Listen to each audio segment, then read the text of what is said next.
मराठ्यांची सत्ता काबीज करण्यासाठी औरंगजेब 27 वर्ष एकसारखा झुंज देत राहिला आणि अखेर याच मातीत गाडला गेला।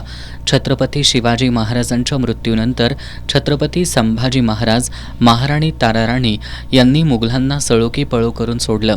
छत्रपती शिवाजी महाराजांचं मोठेपण ज्यामुळे अधोरेखित होतं त्या मुघल साम्राज्याचा इतिहास भाजप सरकारनं 7वीच्या NCERT पुस्तकातून वगळून त्याऐवजी 12 ज्योतिर्लिंग, 4 धाम, make in India, Beti Bachao Beti Padhao यासारख्या केंद्र सरकारच्या उपक्रमांचा समावेश या पाठ्यपुस्तकात केलाय।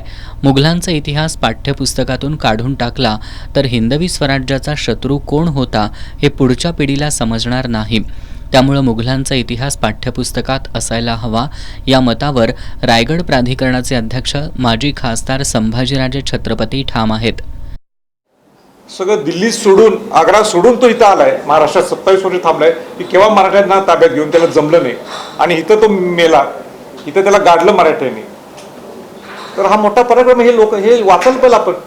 हे जर आपण हा पानच काढून टाकलं आणि औरंगजेब पुसून टाकला तर शिवाजी महाराजांचा कोण शत्रू होता किंवा हिंदवी स्वराज्याचा कोण शत्रू होता तर माहित पाहिजे आपल्याला, आणि म्हणून त्याचा इतिहास लिहायलाच पाहिजे।